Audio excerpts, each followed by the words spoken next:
I've always been a man of routine. I don't make big waves. I keep my head down and get through life the best I can.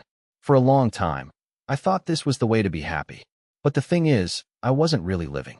I was surviving, and I didn't realize it until the day everything fell apart. It all started on a random Tuesday. I came home early from work, something I never do. I'd gotten in the habit of staying late at the office, trying to prove something to myself, I guess. But that day, I felt off. I don't know why. I couldn't shake the feeling that something was wrong. So, instead of the usual, "I'm going to be late" text, I just went home. When I opened the door, the house was quiet. Too quiet. No music playing from the living room. No sound of the TV. I figured Ava was in the kitchen or upstairs, so I didn't think much of it. But as I stood in the hallway, I heard something. A laugh. A laugh that didn't sound like hers. It was high-pitched, mocking. It was strange, like someone trying too hard to be amused at something that wasn't funny. I couldn't place it at first, but then I realized it was coming from the other room, the living room, where Ava usually relaxed after work. I froze. I didn't want to eavesdrop, but the laugh was so jarring, so out of place, that I couldn't ignore it. My heart started to race as I moved closer to the sound. I peered through the crack in the door. Ava was sitting on the couch, her phone in her hand, and she was laughing. But it wasn't just a laugh. It was a laugh that sent a chill down my spine. It wasn't a laugh of joy, but a laugh of cruelty. "God, he's such a joke," she said, almost to herself, but loud enough for me to hear. I felt my stomach twist. It was the first time I'd ever heard her talk like that. Not about anyone, but about me. I honestly don't know why I even bother anymore. He's so pathetic. It's like he doesn't even get it. I've tried everything, but nothing works. I feel trapped, and he's just there, like a ghost. It's exhausting pretending I'm still interested. I couldn't breathe. I couldn't move. I just stood there, frozen, as if the world had stopped spinning around me. I had heard stories of people overhearing their partner's secrets, but I never thought it would happen to me. And certainly not like this. I wanted to burst in, confront her, demand an explanation. But I didn't. I stood there, listening to her words, my mind racing. I couldn't believe what I was hearing. She was talking about me. The woman I had built my life around, the person I trusted more than anyone, was laughing about how pathetic I was. How I was the problem. How I was the one who couldn't fix what was broken. I stayed still, trying to control the rising anger in my chest. But then I heard something else that made my blood run cold. "I'm done," she said, her voice turning quieter, almost soft. "I don't know how long I can keep this up. He has no idea. I can't even look at him without feeling disgusted. The worst part is, I don't even think he'll ever know. He's too stupid." That was it. The moment my world crumbled. I didn't know what to do. I didn't know how to process the fact that she had been hiding this from me. The person I thought I knew, the woman I had loved, had been lying to my face for who knows how long. I wanted to scream, to rage, but all I could do was stand there.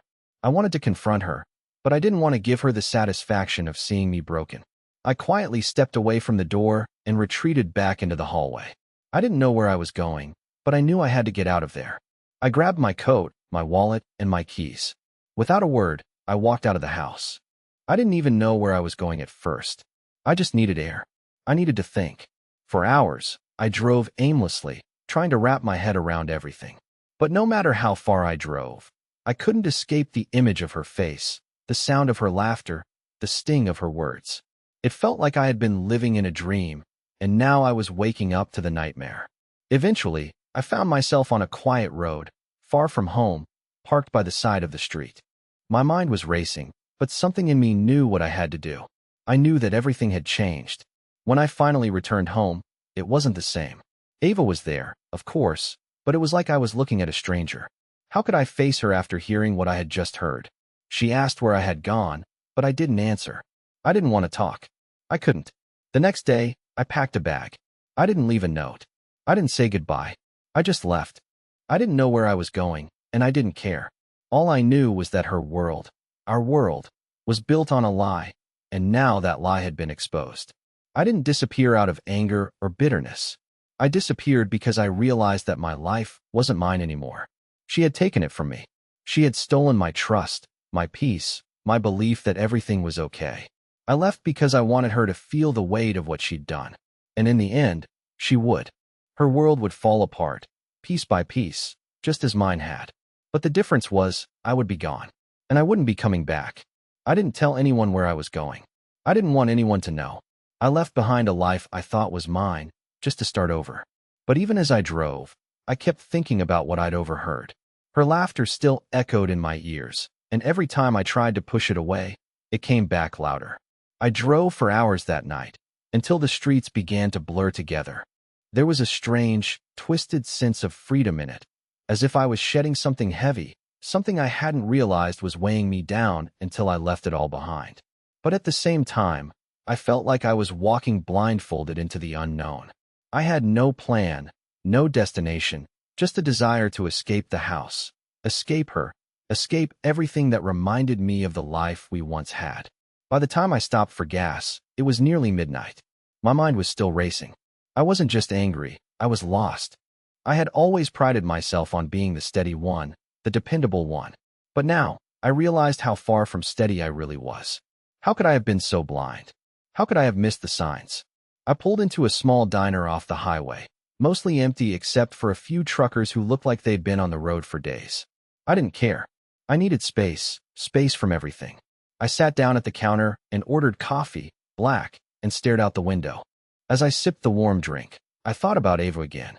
How could someone who had once been everything to me turn into someone I didn't even recognize? The woman I married, my partner, my best friend, had somehow become this person who laughed at me behind my back, who saw me as nothing more than a joke. I couldn't understand it. A part of me felt like I should go back, confront her, ask her to explain. But another part of me knew that I had already heard everything I needed to hear. There was no going back from that moment. There was no saving what was broken. I left the diner without finishing my coffee and got back in my car. I drove until the sun began to rise, and when it did, I found myself at a small motel just outside of town. I checked in under a fake name, something I hadn't done in years. There was a strange thrill in it. I was no longer Luca, the husband, the man she knew. I was just me, whoever that was now. That night, I didn't sleep. I couldn't. My mind kept replaying everything I had overheard, everything I had ignored for so long. I wanted to cry, to scream, to punch something. But I didn't. Instead, I sat on the edge of the bed, staring at the wall, thinking about how it all fell apart so quickly. The next morning, I got up early and went for a walk. The small town was quiet, and as I walked, I felt more and more detached from everything I had left behind. The person I was, who I thought I was, felt like someone else. Ava had taken a part of me when she laughed at me, and I had no idea how to get it back. But then something clicked. A thought that had been nagging at the back of my mind suddenly made sense. She wouldn't stop at just laughing. She'd probably convinced herself that I wouldn't leave. She'd probably thought that I was too weak, too comfortable in my little life to make a change. That thought made me smile bitterly. I knew exactly what I needed to do next. I didn't just want to leave. I wanted to disappear completely. To vanish. Not just physically, but emotionally. I wanted her to feel the weight of what she had done. I wanted her to know that I wasn't the man she thought I was. I wasn't the man who would just sit around and take it. I wasn't the pathetic fool she had mocked. But as I started making plans, a strange thing happened. The anger faded, replaced by something else, something colder. It wasn't revenge, exactly. It wasn't even justice. It was more like detachment. I was no longer emotionally invested in anything. Not in her. Not in our life. Not in the future we had once talked about so freely. It felt like I had already let go of it all. And with that realization came a strange sense of peace. I knew that, no matter what happened next, I would be fine. But she wouldn't be. That night, I took the first step in disappearing. I booked a flight one way. And just like that, I was gone. I didn't leave any trace. No social media posts, no messages, no calls. Nothing. And then, I sat back and waited. Her world was about to unravel, and she didn't even know it yet. The first few days after I left were the strangest of my life. I didn't know what to expect. I wasn't sure how she'd react, or if she'd even notice I was gone. In a way, I was testing something. How long would it take for her to realize that I wasn't coming back? At first, I stayed in a small town a few hundred miles away. It was quiet, peaceful, nothing like the life I'd left behind. I spent most of my time in the motel room, pacing, thinking. I didn't know if I was waiting for something to happen, or if I was just lost in the sheer surrealism of it all. Then, After a few days, I started getting calls. They were from numbers I didn't recognize. I ignored them all at first, unsure of who they were, or whether they were connected to the mess I'd just walked away from. But then one of them came through as Ava's number. I froze. My heart thudded in my chest. I hadn't spoken to her since I left. I didn't know what she'd say. I didn't want to hear her voice, to listen to her ask where I was or what happened. But I knew I couldn't ignore it. So I picked up. Luca. Her voice was frantic. Where are you? What's going on? You've been gone for days. Are you okay? I didn't say anything at first. I let her speak. There was a certain calmness to her voice, but I could also hear the underlying panic. She was trying to play it cool, but the cracks were already showing. I'm fine, I finally said, my voice surprisingly steady. I just needed to be alone for a while. Alone? She repeated, as though the word itself didn't make sense in the context of what had happened. You've never done this before, Luca. What's going on? What's happening between us? You can't just disappear like this. I could feel the frustration building in her voice, but I couldn't bring myself to feel sorry for her. Not anymore. I'm just figuring things out, Ava, I said, my words carefully chosen. I need some space. There was a pause on the other end of the line. I could almost hear her mind racing, searching for something to say. But she didn't know what to say, did she? Not after what she'd done. I'm sorry, she finally whispered, almost too quietly to hear. I didn't mean what I said. I didn't mean to hurt you. Those words, I didn't mean to hurt you, stung more than I expected. They were empty. They were meaningless. And they didn't change the fact that I had already heard the truth in her voice. The truth that she didn't love me the way I thought she did. I don't know if I believe that, I said, my voice sharp. I think you've been pretending for a long time now. There was silence on the other end of the line.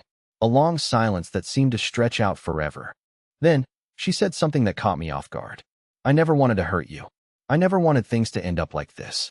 But I don't know if I can do this anymore. I don't know if I can go back to how things were. Her words weren't an apology. They weren't even an explanation. They were a confession. And for the first time since I left, I realized that I didn't care.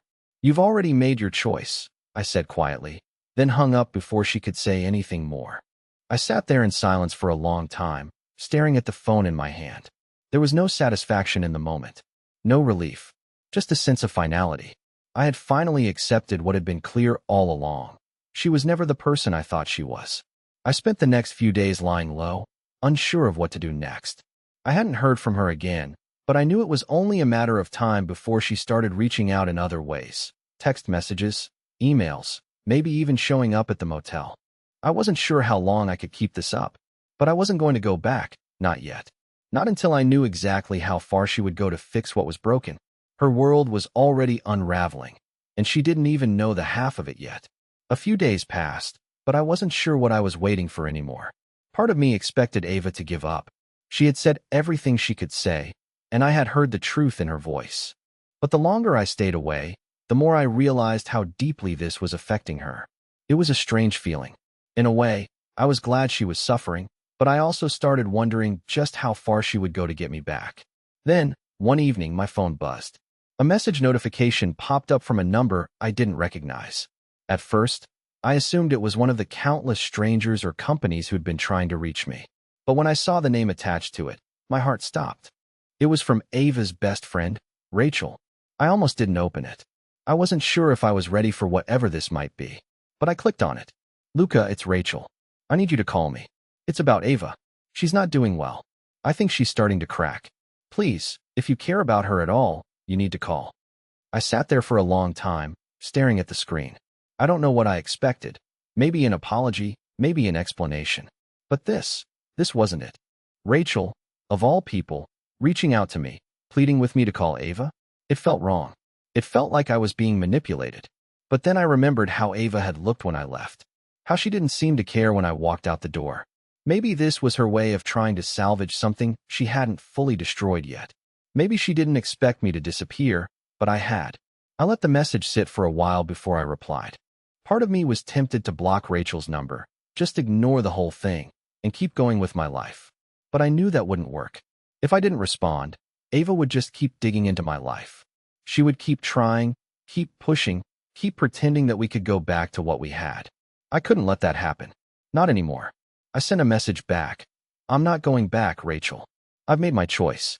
This is between me and Ava now. I didn't expect a reply, but within seconds, the phone buzzed again. Rachel had responded. Luca, please. You don't understand. She's falling apart. She needs you. The words stung in a way I didn't expect. She needs me? Ava needed me? Hadn't I given her everything? Didn't I deserve better than this? Better than being the last option, the one who had to beg for her love? I paused for a long time, feeling the weight of it all. But I couldn't help myself. I typed back. If she needed me, she wouldn't have done what she did. I stared at the screen, waiting for the response, my hands tense. But nothing came. The silence stretched out. After a while, I realized Rachel wasn't going to convince me to go back. She couldn't. I turned off my phone and set it down. There was no use waiting for something that would never come. Ava's world had already fallen apart. She just hadn't fully realized it yet. The longer I stayed away, the more I felt like I was pulling away from a version of myself I had outgrown. The man I had been with Ava was gone, and there was no going back. It wasn't that I didn't care anymore. It was just that I couldn't live in the shadow of her lies. The ghost of the man I used to be had finally vanished. I didn't know what the future held, but I knew I would never be the man I once was. I would never be the man she laughed at. Never again. I hadn't heard from Ava in days. Nothing. Not a call, not a message. For a while, I convinced myself that maybe this was it. Maybe she was finally letting me go, realizing that I wasn't coming back. But deep down, I knew that wasn't the case. People don't just disappear from each other's lives without consequences, especially after everything that had happened. The reality hit me when I got a knock on the motel door late one night. I wasn't expecting anyone, and at first, I didn't even move. I knew it was her. I knew she'd come to find me, but part of me hoped that I was wrong. I opened the door, and there she stood, looking different, tired, frazzled, but still unmistakably Ava. I wasn't sure if I felt relief or anger, but seeing her face brought a rush of emotions I wasn't ready to confront. She didn't say anything at first. Her eyes searched mine, as if looking for something that wasn't there anymore. There was no warmth in her gaze, no spark of recognition that used to be so natural between us. I didn't know where else to go, she finally said, her voice quiet, almost pleading.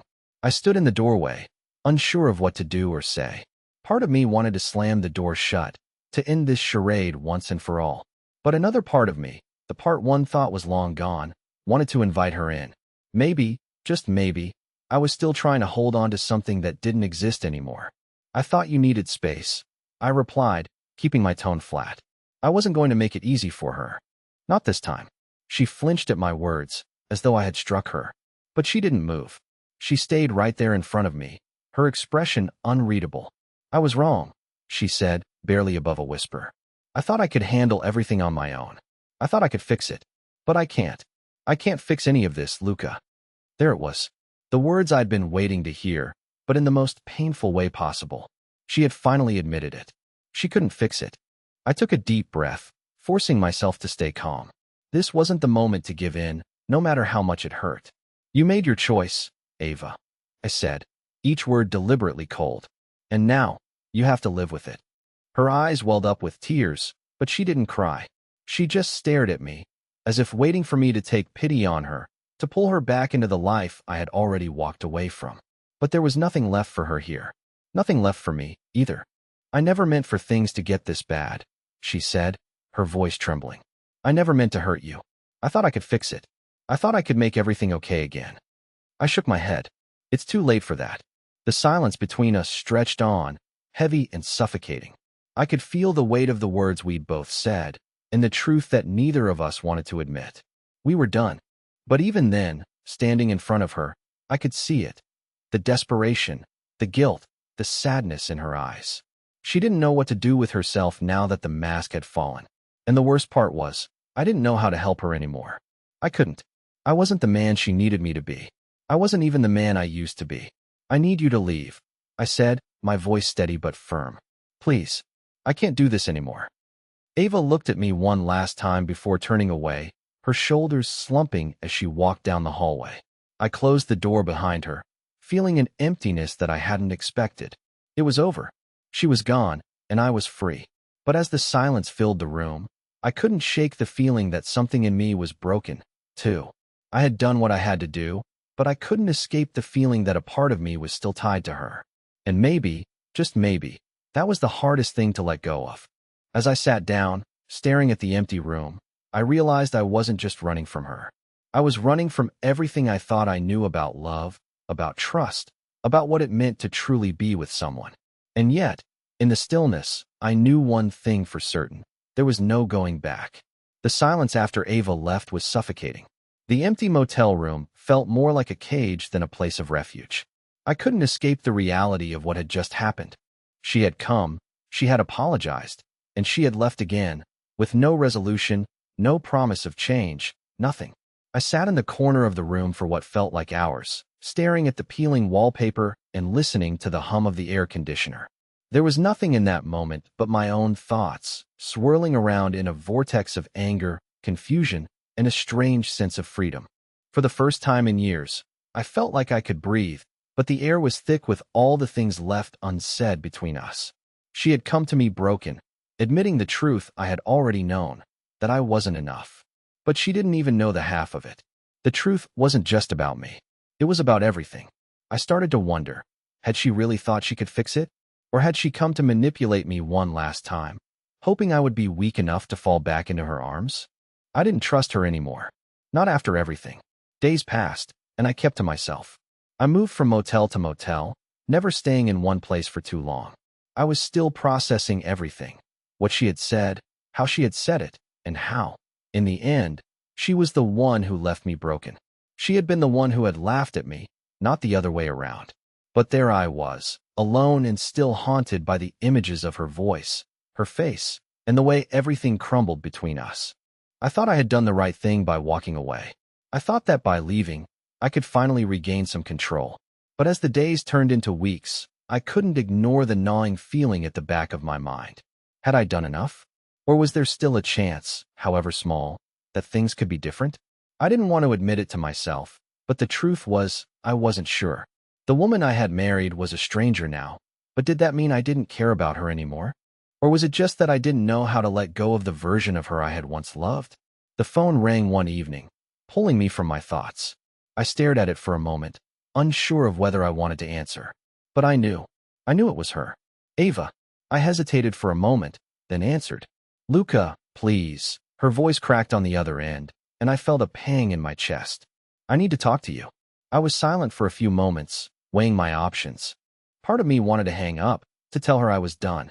But another part of me, the part that had been with her for so long, couldn't bring myself to do it. I'm listening, I said, keeping my tone neutral, even though my insides were churning. I don't know what to do, she said, her voice shaking. Everything is falling apart. I don't know how to fix it. I don't know how to fix us. The words were the same ones she had said before, but this time, they sounded different. They didn't carry the same weight as the last time I'd heard them. I wasn't sure if it was because I was finally seeing through the facade or if it was because I had already made up my mind about everything. But in that moment, I realized something. I had stopped caring. You had your chance, I said quietly, and you threw it away. There was a long pause on the other end of the line, and I could almost hear her trying to gather herself, trying to find the right words. But there was nothing left to say. I know, she whispered, her voice barely audible. I know I messed up. I didn't respond. I didn't need to. I had already said everything I needed to say. I'm sorry, Luca, she added, and this time, her voice cracked. I'm so sorry. But even as the apology left her lips, I knew it was too late. It didn't matter anymore. I had already closed that door. Goodbye, Ava, I said, my voice firm. I hung up the phone before she could say anything else. And for the first time in weeks, I felt something that I hadn't felt in a long time. Peace. I didn't need her apology. I didn't need her at all. I had already left her world behind, and I wasn't going back. Her world had already fallen apart, and I didn't care to be there when it finished crumbling. It's strange how you think you can predict the future, how you believe you know how you'll react to something, only to find that reality has its own way of shaking things up. After Ava's call, I expected the relief to wash over me. I thought I would feel liberated, like I had finally taken control of my life again. But what happened instead was more complicated. The next morning, I woke up feeling numb. Not relieved, not free, just numb. I had made the decision to let go of everything, but the weight of it still sat on my chest. It wasn't guilt. It wasn't even sadness. It was something more hollow. Something I hadn't expected. For the first time in what felt like forever, I looked at the empty room I was in and realized I had nothing left. No future, no direction. My whole identity had been tied up in Ava, in the life we built together, and now that it was gone, I didn't know who I was anymore. I spent the next few days avoiding the thoughts I didn't want to deal with. I kept moving, kept driving, kept staying in motels like I had no purpose except to escape. But as I kept running from the pain, it started to follow me. Everywhere I went, I couldn't shake the image of Ava's face. The look of desperation, of regret. It haunted me. I couldn't decide if I wanted to feel angry or sorry for her. She had made her choice, just like I had made mine. But still, I couldn't fully shake the idea that maybe she didn't know what she was losing. Or maybe, deep down, she knew and just didn't care enough to change. One night, after a particularly long drive, I found myself on the edge of a small town. I hadn't planned to stop, but something about the place made me pull over. It was quiet, empty almost, and it gave me the sense of being far from everything. I parked my car, got out, and walked around aimlessly. That's when it happened. I was walking through a park when I saw a couple sitting on a bench, laughing, the way people do when they're genuinely happy. They were holding hands, smiling, looking at each other like they were the only two people in the world. And for the first time since everything had gone down, I felt something stir inside me. It wasn't jealousy. It wasn't bitterness. It was a deep, painful longing.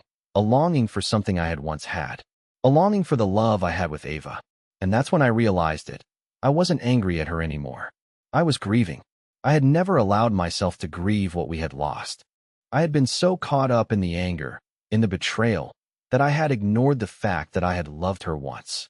And as much as I hated to admit it, I still cared about her. But that wasn't enough anymore. I stood there, watching the couple for a moment longer, and then walked away. I didn't need to stay in that park to feel sorry for myself. I had done what I needed to do.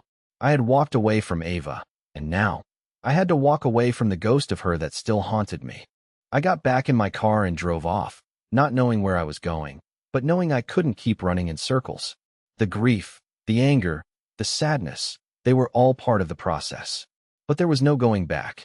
Ava's world had already crumbled. But now, it was time for me to rebuild mine. Weeks passed, and I kept moving. I didn't stay in one place for long, but I began to notice something. The weight I had been carrying, the anger, the betrayal, slowly started to lift. With each passing day, I felt lighter, more in control of myself. I realized I wasn't just running from Ava anymore. I was running toward something better, toward the person I was supposed to be. I didn't need to be defined by what happened between us.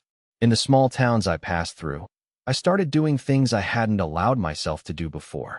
I picked up hobbies, read books, explored places I'd never seen. I found peace in the simplicity of it all. I was rediscovering who I was outside of the life I'd built with her. It wasn't an easy process, but it was freeing.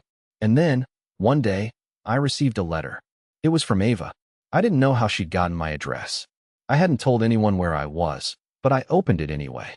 "Luca," it began, "I know you don't want to hear from me, but I need you to know that I've been trying to change. I've realized how much I've hurt you, and I want to make things right. I've made mistakes, and I can't undo them. But I want you to know that I regret everything. I know it's too late, but I'm sorry for everything. I hope you find happiness." I read the letter twice, and something strange happened.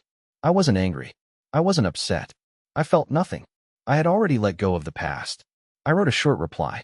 It wasn't full of hate or anger, just honesty. "I've moved on, Ava. I've found my peace. I hope you find yours, too."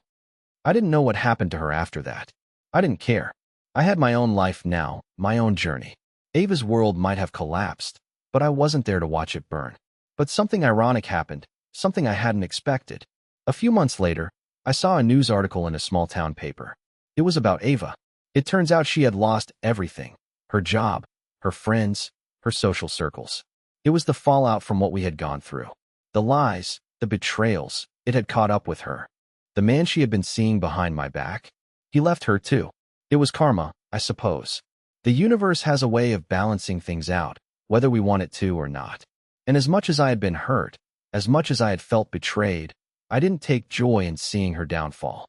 Instead, I felt a strange sense of closure. Ava had made her choices, and so had I.